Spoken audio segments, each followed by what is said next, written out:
Welcome everyone, and thank you for joining us for today's webcast. My name is Maria Gupta, and I'm the Content Marketing Manager at TruShield Security Solutions. Today we are presenting the top 6 cybersecurity secrets that credit unions should know, crafting the best technology and operations game plan. So with that, I'd like to introduce today's presenters, Paul Caiazzo, President of TruShield Security Solutions, and Kirk Drake, President of Ongoing Operations. Here's Paul. Without too much further ado, I'm going to step right into what it is we're trying to cover today. The agenda for today's conversation is as follows. First off, we're going to tell you a little bit about each of us, TruShield and Ongoing Operations, both myself and Kirk. We're going to talk about these tips and tricks here. We're going to talk about how you should go about engaging your board, how that conversation gets enabled via metrics and via data and things along those lines. And also we're going to talk about how you can classify and protect your data so that you're applying the correct sorts of access controls to the data that you're storing and processing within your information systems. We're then going to move over to whitelisting and how to implement detected controls above and beyond just the preventive controls that we're going to start off the conversation with.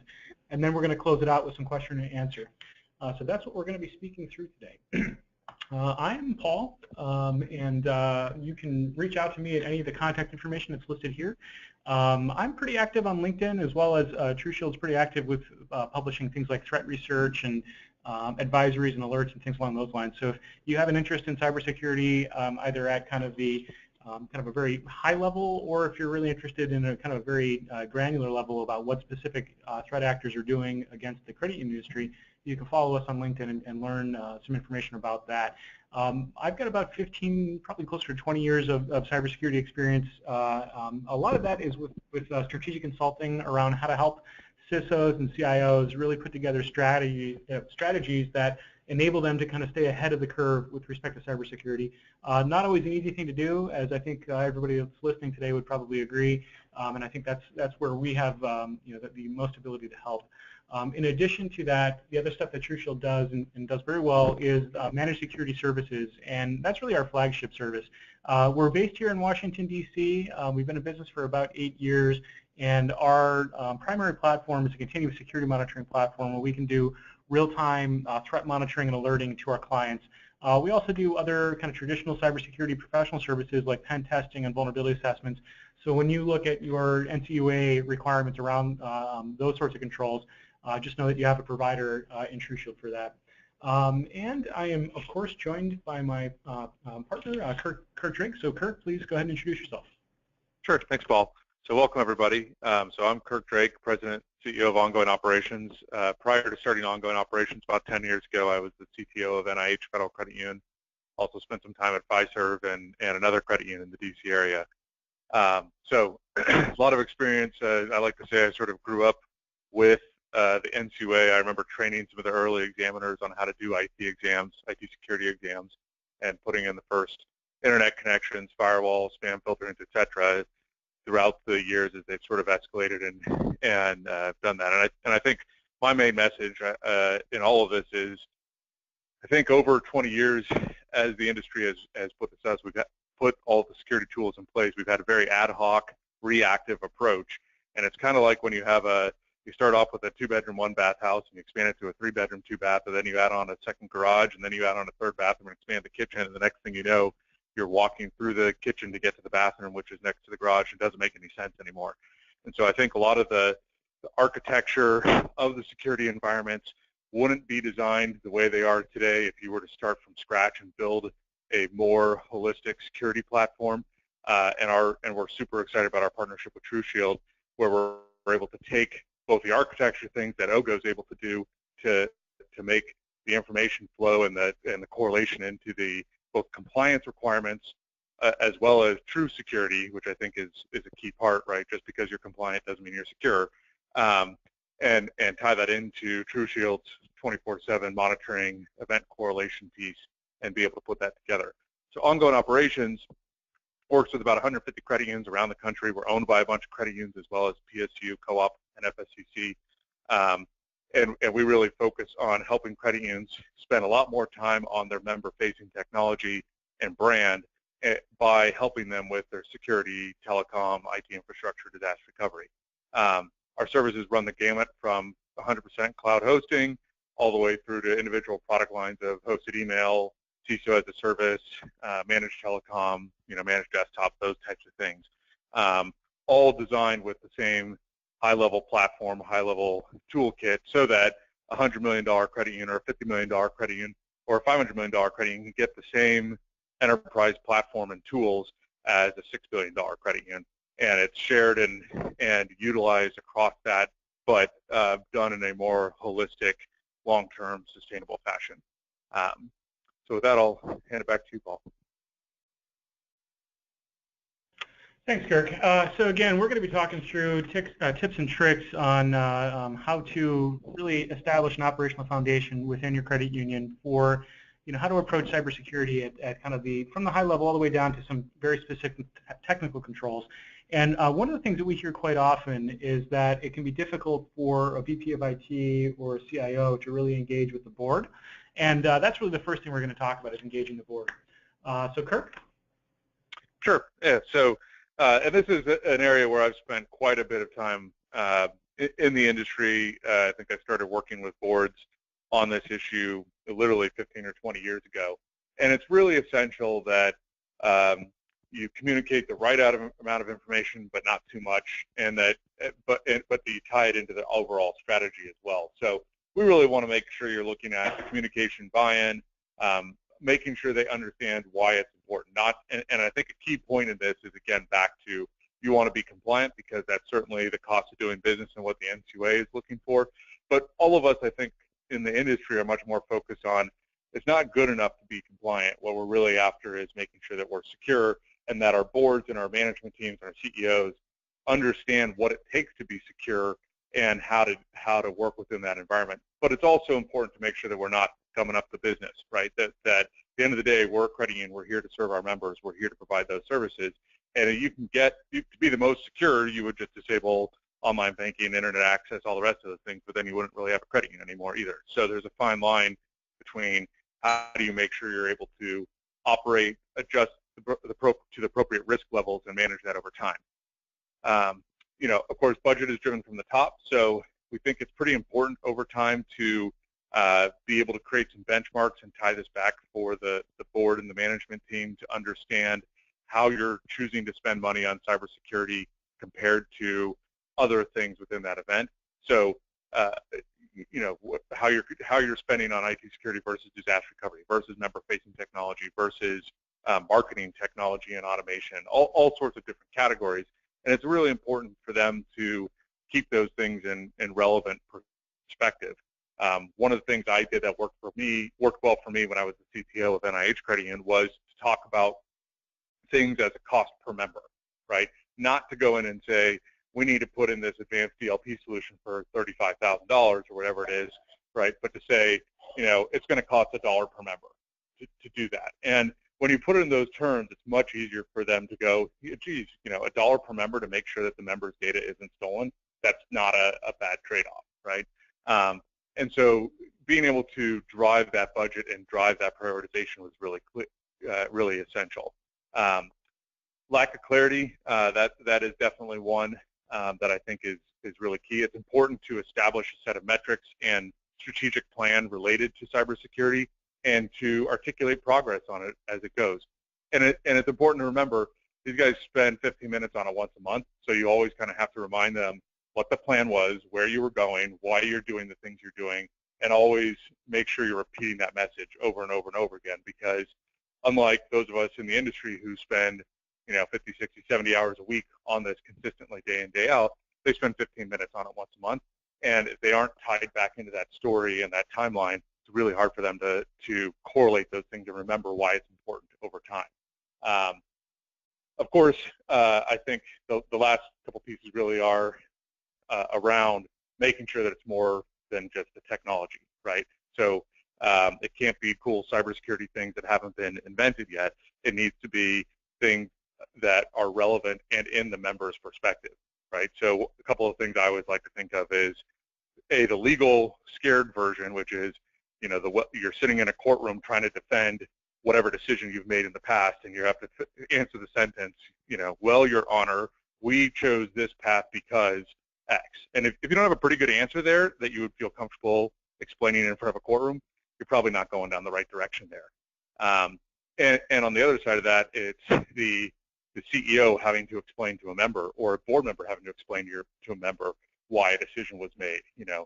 Well, Mr. Member, we chose not to put in secure messaging because we didn't feel that, that there was a big risk because of, right? And sometimes when you start putting those terms and you start really thinking about how that messaging would occur from a marketing perspective, from an incident management perspective, those areas, it really helps frame the importance and get at the why we're doing this and why it's important and why they need to be educated on it. Because I don't think, 15 years ago it was perfectly fine that the CIO or the CTO made all the cybersecurity decisions, picked their appropriate risk levels, bought the right solutions, implemented them, and maybe maintained them over time.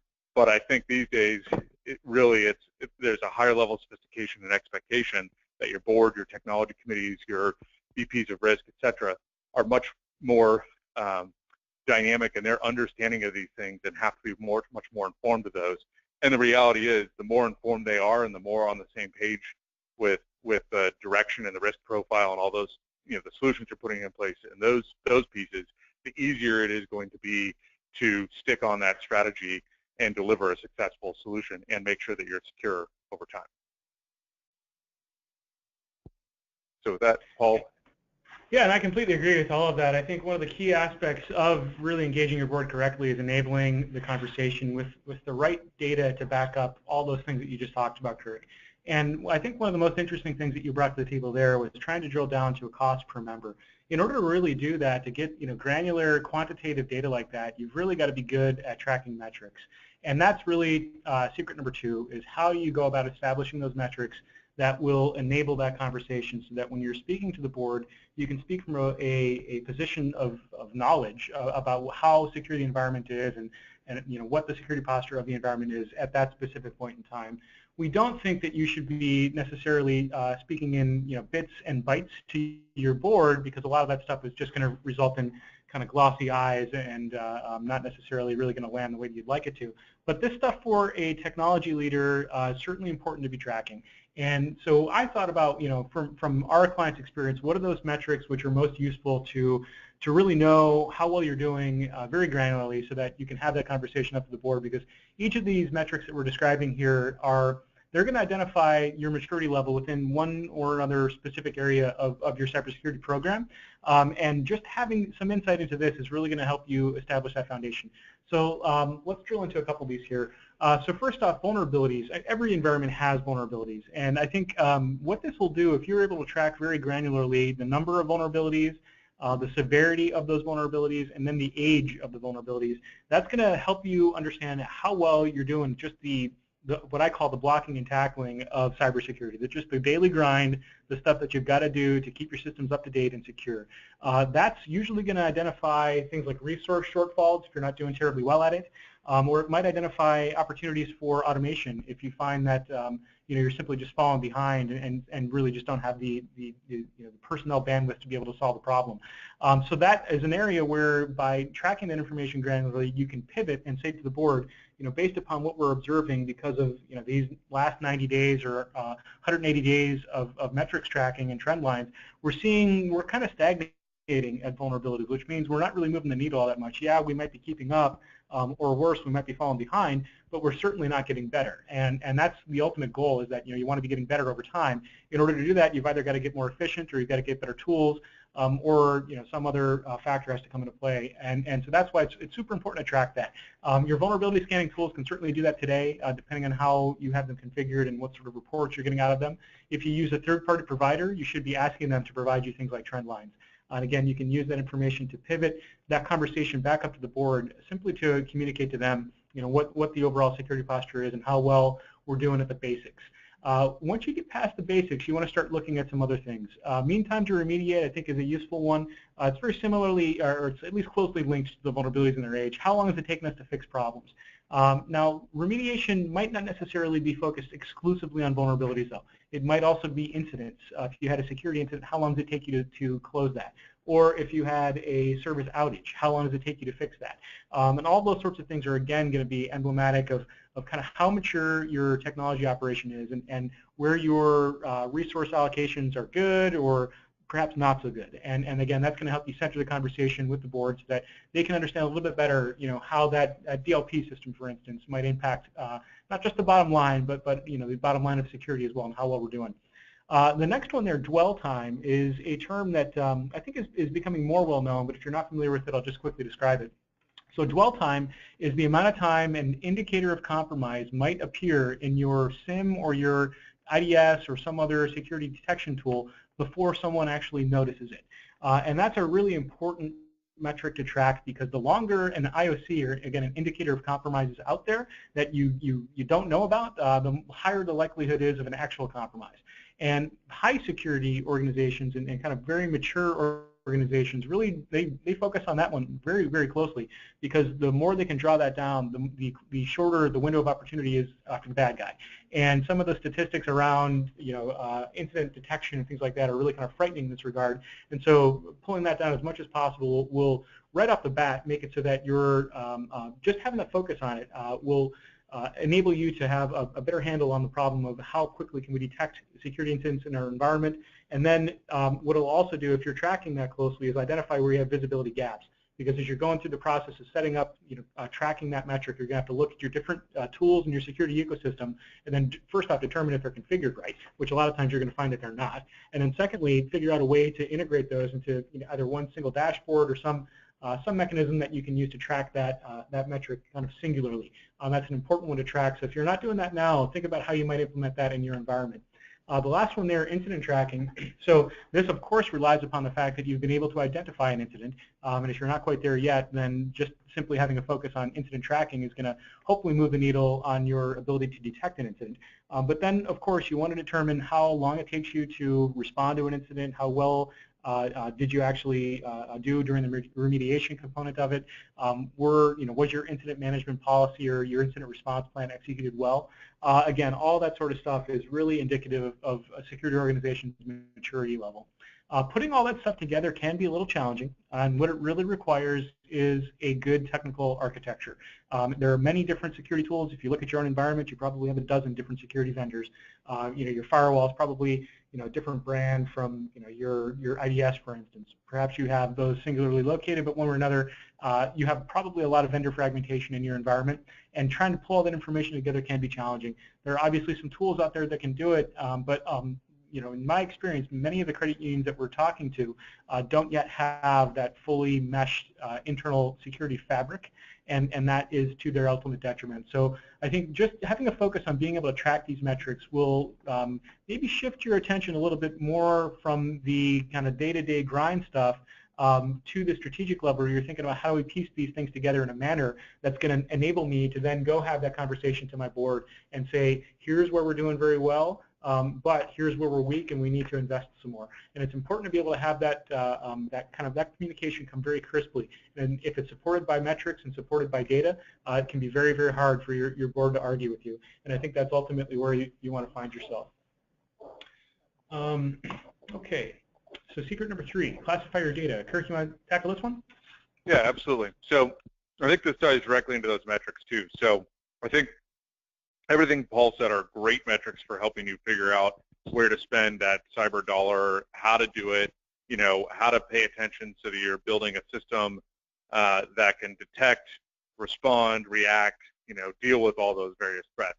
I think at the board level, these 4 metrics are going to be really key for helping you present this data in a way that's meaningful. So the first thing you got to know is, what do you have, right? And so this is going to be, what data elements are you trying to protect? Member numbers, social security numbers, dates of birth, credit card numbers, those kind of things. There's some basic personal identifiable information that you want to make sure. And the big question that I would say most credit unions fail, quite frankly, miserably at is they don't even know what information they have, where on their network, on whose laptop, on Dropbox, on any of those things. And I can assure you, there are people in the organization who have your entire membership information in places that you would never expect them to have it, right? And so the first piece you really got to understand is what is it that we have and that we need to protect.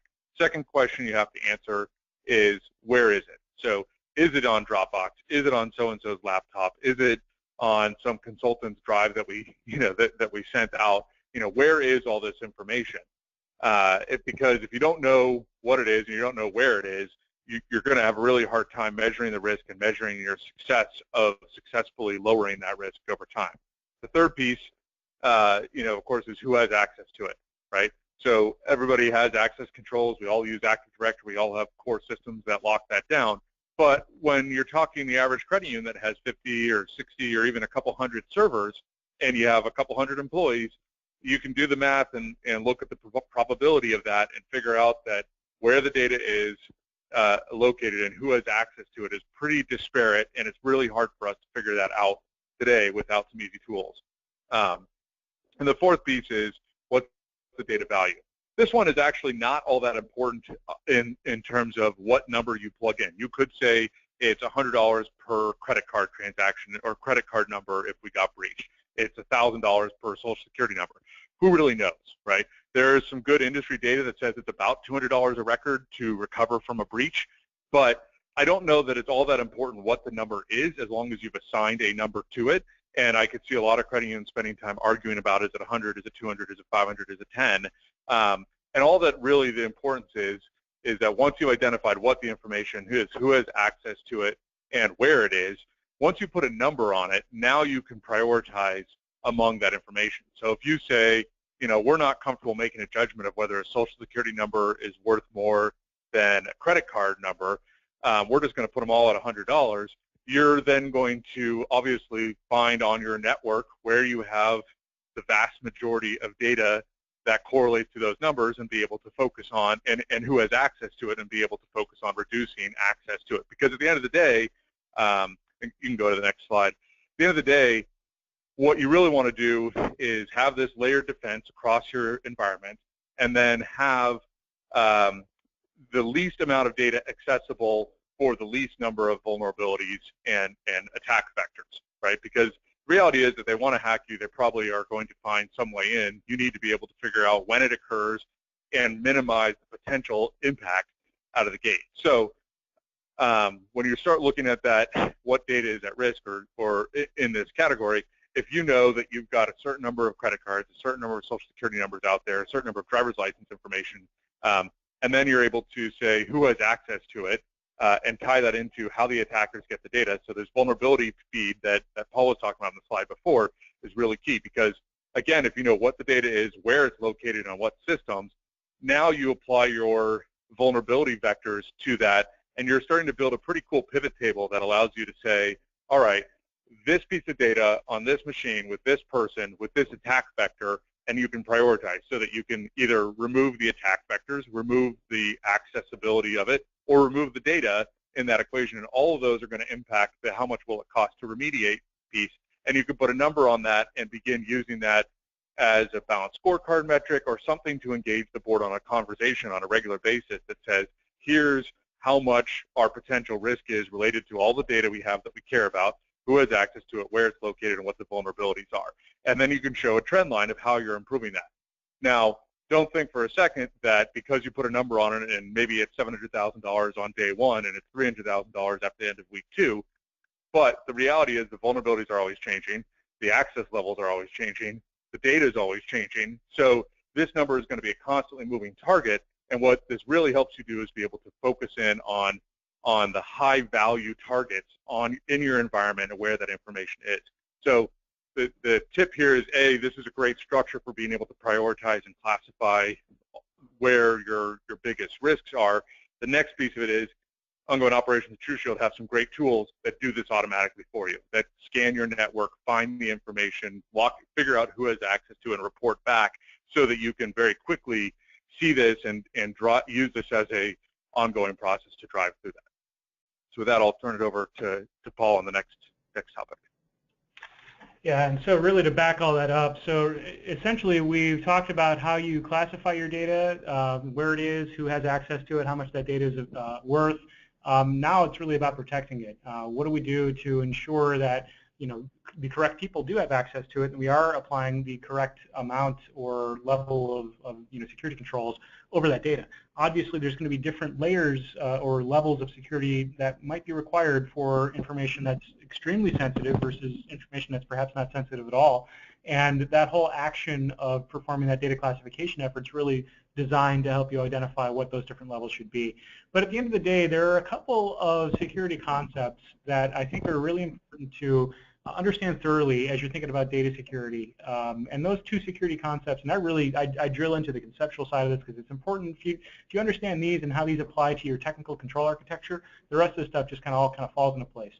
First thing, though, is least privilege. And what that really means, this is one of those core security concepts that says everyone within the organization and any vendor or partner or anybody that's connected to the network should have the least amount of privileges required to do their jobs. So they may not necessarily need administrative credentials to their laptops, for instance, or they may not need access to the client data database, or they may not need access to the accounting system. All that sounds kind of very rote or very kind of common sense, but you'd be surprised how often we find environments that are not set up like that don't really have good role-based access controls enforced through Active Directory or enforced through good network segmentation.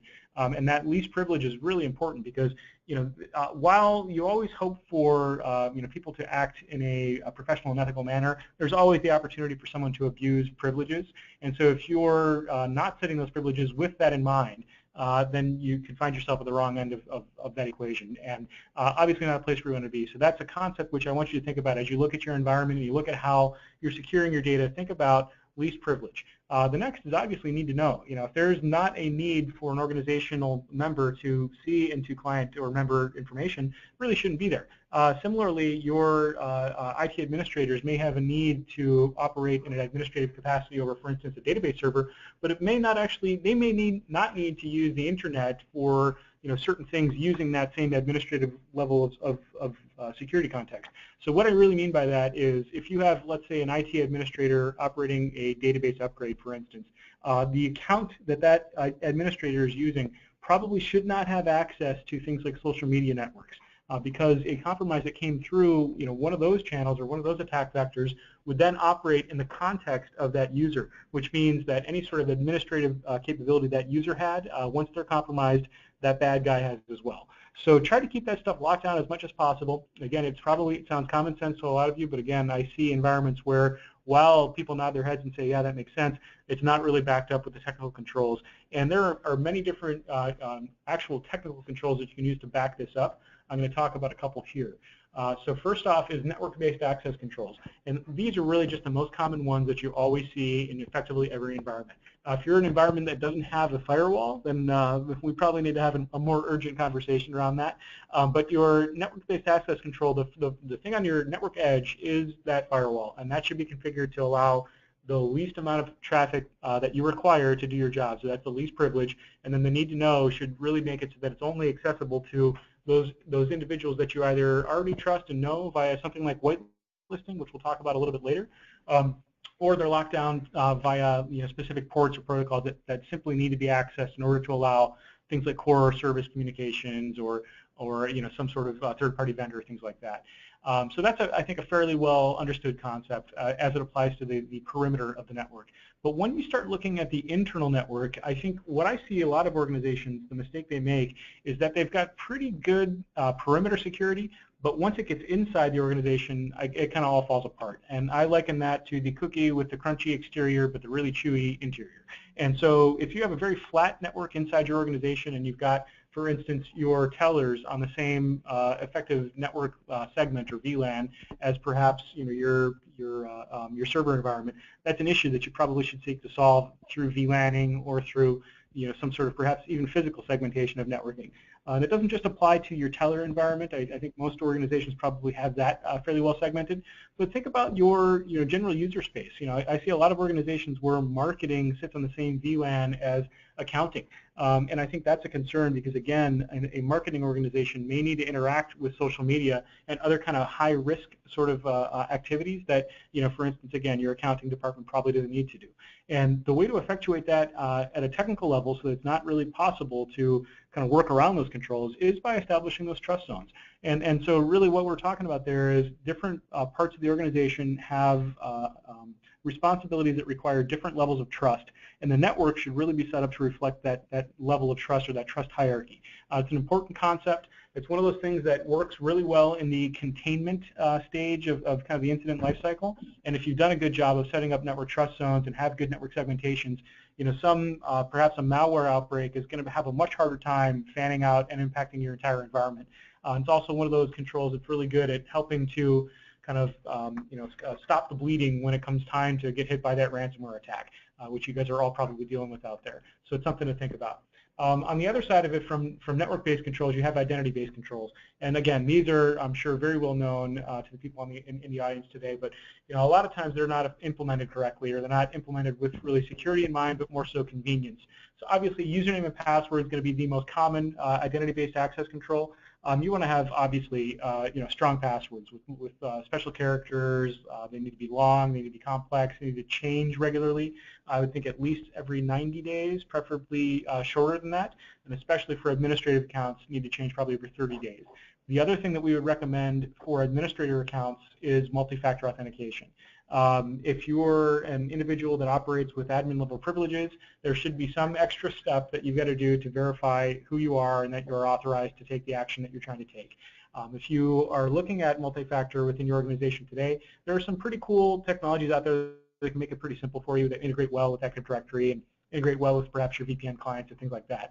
So something to consider. These are problems that have been pretty well solved by the technical community now. The last one there, though, is really not so much a technical control, but also kind of falls in that same sort of operational control framework, and that's really privileged account control. Really what I was getting at earlier when I talk about least privilege and need to know, that's really where it is. Only the people that actually require privileged accounts should have them. And that means your CEO probably doesn't require a privileged account even on his or her own local machine. It's something that, especially for those high-profile people that are more well-known publicly outside the organization, they're higher likelihood of attack being targeting them, and so you want to lock their accounts down. Really, the only people that should have privileged accounts are your administrators, perhaps maybe some developers of their own machines, and that should be very closely scrutinized. And there should be a process within the organization to grant those controls and grant those accounts, and then regularly review them once per year. In fact, if you're not looking at your privileged accounts once per year for that continued need, I think that's a risk that you're probably not quantifying as well as you need to. So take a look at that, and again, back up those operational controls with the technical configuration of things like your network and your Active Directory OU structure and stuff like that. Go a long way towards preventing kind of the worst from happening. But one thing to remember is that everything I just described are preventive controls. And I'm just going to plant that nugget now because we're going to get into detective controls a little bit later. But just remember that we're simply just talking about prevention at that point. So, Kirk, you want to talk about whitelisting? Yeah, absolutely. So I think, and Paul touched on this a bit already, but I think whether it's trust zones or usernames, all of those pieces, I think one of the best ways that you can do something that's not expensive, easy to do within your environment, take some political capital because you got to convince everybody that you should do it, but it is to really start with whitelist. And of course, websites are a great source of attacks in general. So the one we will always like to see is probably 2 or 3 levels where you have, here's the list of the 300 websites that I'm totally comfortable with the teller going to, and here's the list of the 500 websites that a manager or a senior person can go to, and then just as you've got this, restricted privilege access, only giving out full internet to a handful of people, right, who really need it, who are going to be able to need to do the research, need to be on Facebook, need to be on LinkedIn, need to be on Twitter, those kind of things. Because if you can reduce the number of people that have access to those sort of the infinite world, you're going to reduce the amount of malware you get, the amount of ransomware you get, all of those kind of things, and you're going to make the things that you have to do day to day to just keep the lights on a much easier subset. So I highly recommend doing that if you need a list of, what are the top 300, websites that you want to go with that golden one. Credit Union has done a great job of putting this list together and using that and forcing everybody into those 2 or 3 buckets. And they've seen a significant reduction in the number of issues by doing that. The same thing really comes down into whitelisting safe access, whitelisting safe devices as well. Really, it's really a mindset that says, back from that restricted privilege access, you can also very easily go about this and say, no one in the organization other than 1 or 2 people should have access to this particular server, right? Like your patching server shouldn't have access to anything else, and so the more you can granularly control that, and the more you can structure that both architecturally as well as the day-to-day management-wise, the better off you're really going to be in the day-to-day management of this. So in the ongoing operations architecture, we assume that every server is a risk, every device is a risk, every person is a risk in that equation, and consequently it's granular enough that your SQL server and your application server have a firewall between them that have a active rule that allows them to talk, so that if one of those things got compromised, they can't get to the other thing, right, within the environment. So whether that's through VLANing, whether that's through server level access, admin access, or whitelisting on websites, that structure of being really intentional and saying we have a known good world and a known bad world, and we're going to really try to restrict access to the known bad world is a very cost-effective way to really reduce a lot of your risk over your entire environment. And even in the context of if you have board members coming into your office for a board meeting, connecting to your wireless, they probably don't need access to every website on the planet, right? And not that you can't just, even if you have it outside your firewall, you're just better off restricting and keeping that a more private community. And the more you can do that, I think the better off you are. And then that really starts tying into, if you've done the whitelisting, you've done some of the other data quantification and other elements, steps 1 through 5, then I think it really starts talking about the secret of number 6, which is detection and response capabilities, and I'll hand that back to Paul. Thanks, Kirk. Yeah, so again, the stuff that we've been talking about is really focused on preventing those sort of security incidents from occurring within your environment.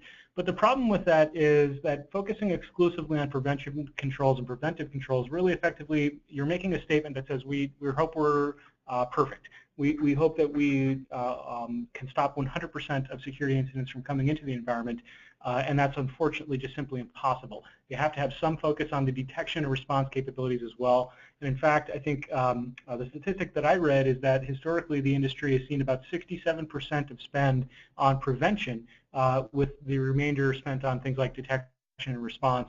And in my personal opinion, I think that that's kind of lopsided. I think at this point in time, we've all kind of fairly well understand perimeter controls and protection of the gateways and things like that.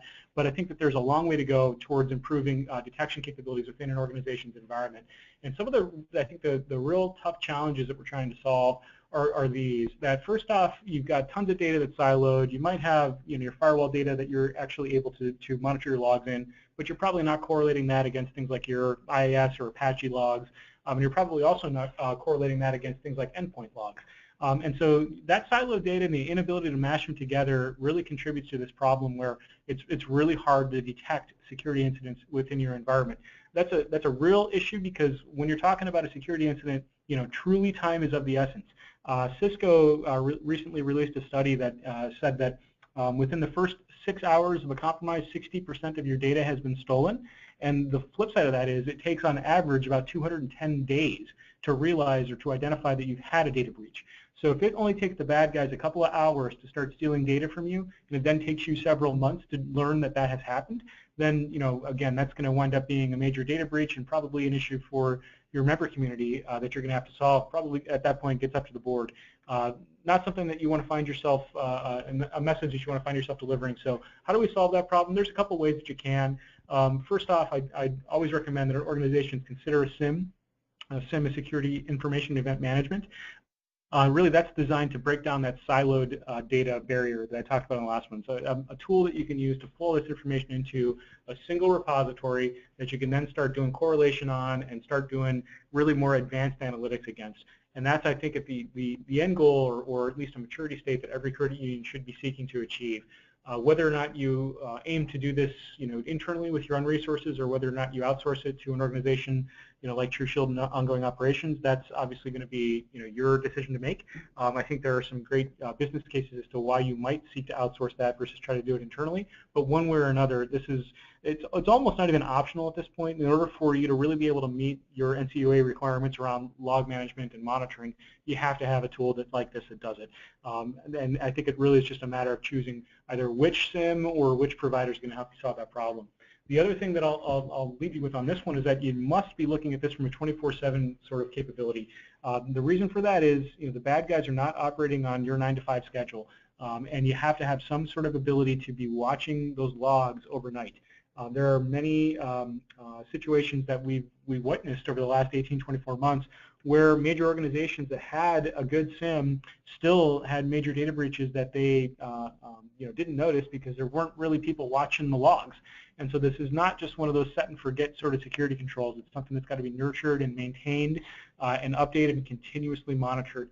And that can be a challenge logistically for any organization, especially a mid-sized credit union or smaller would have a very significant challenge to overcome when you start talking 24/7 capability. The other component that you need to be looking at when you're thinking about a SIM is it's around threat intelligence. And so first off, your SIM really needs to be able to compile and pull in and aggregate information about who those bad guys are out in the world. So we talked about whitelisting earlier, and really this is kind of the inverse of that. We're not necessarily talking about blacklisting here, but at least you need to know who the bad guys are. And there are some ways to do that via some threat intelligence feeds that you can either purchase directly or engage your managed security services partner to provide for you. To give you an example there, we maintain a database that has millions and millions of IP addresses of the bad guys out on the internet, and we have maintained reputations for those different IP addresses, so we know, who's got a botnet command and control server, who's a known spammer, things like that. So it's important to have that because it's if you're just doing the log management and monitoring of your internal environment, you're missing all that threat action, and that's kind of only half the picture at that point. Being able to see what's going on in the environment and match it against what's going on in the world at large is really powerful. The other thing that comes with that is the attack signatures. So not just knowing who the bad guys are, but knowing effectively kind of what they're doing right now against organizations of kind of a similar footprint as your own. That's another powerful piece of information that you can thread into your detection and response capability. Things like your antivirus platform include signatures, but it can be difficult for a lot of organizations to match that against actual traffic, what's going on in their environment right now. And again, that's the link that you should be seeking to draw between those different tools. All of your security tools operate in an ecosystem, and making them work together well and integrating them together well is really what separates a mature security organization from an immature security organization. And the last one is, of course, it's got to be continuously updated. I'm often asked, what's the hardest part of cybersecurity? And I think it's really just keeping up. The bad guys are continuously working to make themselves more advanced and more sophisticated. And if the good guys are not taking a similar approach, you're going to be quickly left behind. And so that threat intelligence database has to be continuously updated. And that really means it's not something that an individual organization can just rely upon internal resources to do. You may have some extremely talented security engineers in your team that like to do research and things like that, but the scale of the problem is much bigger than what a single organization can typically solve. We, for threat intelligence, integrate something like 35,000 different sources for threat intelligence data, and we can see something like 75 or 80% of the world's traffic to draw threat information out of that. That can help pivot or kind of shift the advantage back into your hands versus the attacker's hands, who has it right now. And ultimately, at the end of the day, what we're really talking about there is continuous security monitoring and being able to do that 24/7 monitoring of your environment so that you can understand what's happening within the environment at any given point in time, use that information to report up to the board about your security posture as it is at this moment, and then pivot to identifying incidents and actually doing something about them when they occur.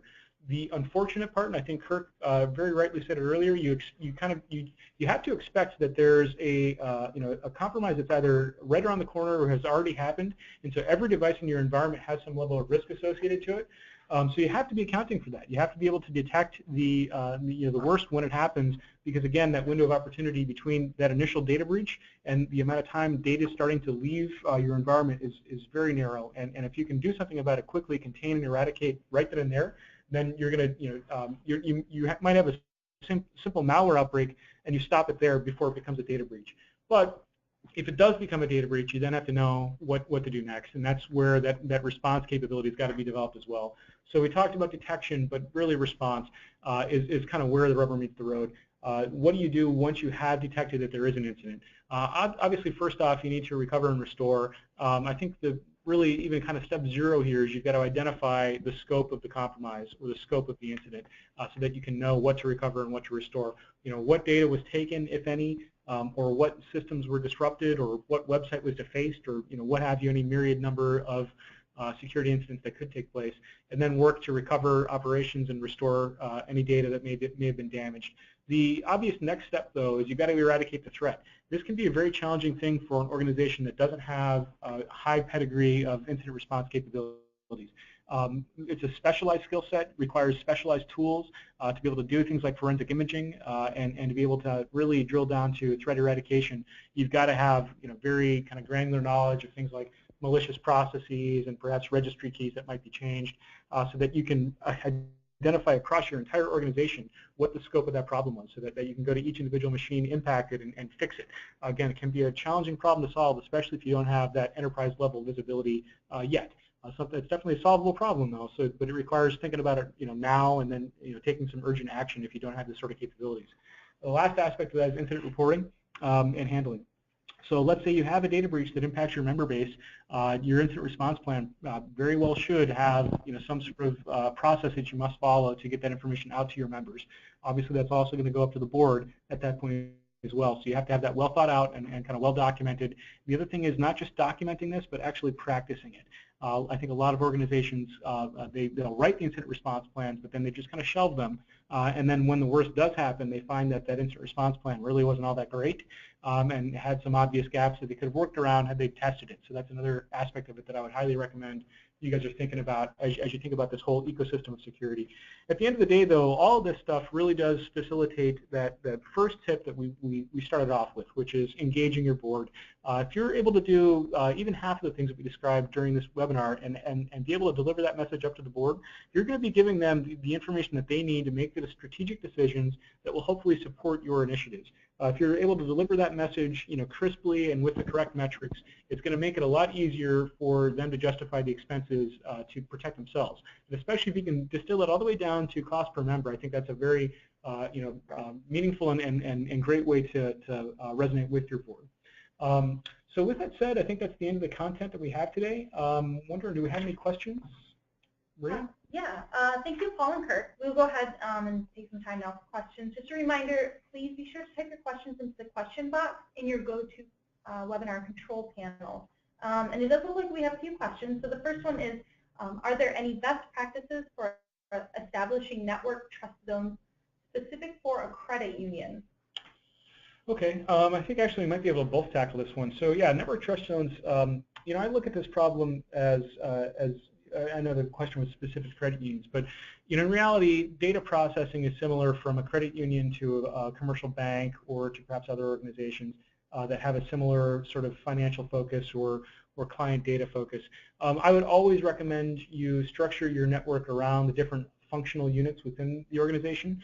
So, really, if you can take a look at your org chart, your network can be configured to reflect your org chart. And I'd say that's always a pretty good thing to do because, again, it's going to create that segmentation within the environment between groups like marketing and sales versus accounting versus IT administration, things like that.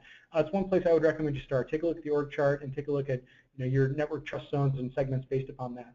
Kirk, do you have anything you want to add to that one? Yeah, I mean, I think that's obviously makes a ton of sense. I think in addition, if you have no trust zones today, and believe me, we still come across a lot of credit unions that just have a gigantic bridge network and don't have the network engineering resources or those things to do more.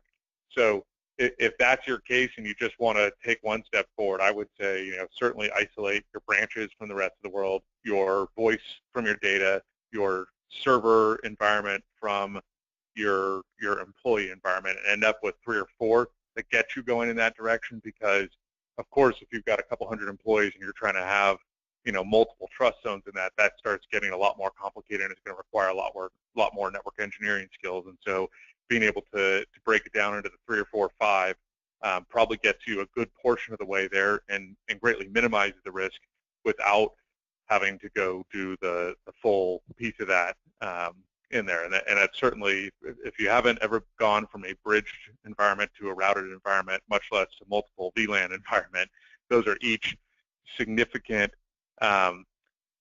technological steps and skill set steps for your IT teams that can't be. I would say you have to be very careful not to underestimate the additional complexity of that, because anybody can set up an environment that's fully bridged where everything can talk to everything, and you can set up a single router or a single VLAN. But when you start adding in the complexity of making sure all those things work together, it will really slow down your day-to-day IT administration, and so you have to be granular about that and make sure you understand that progression.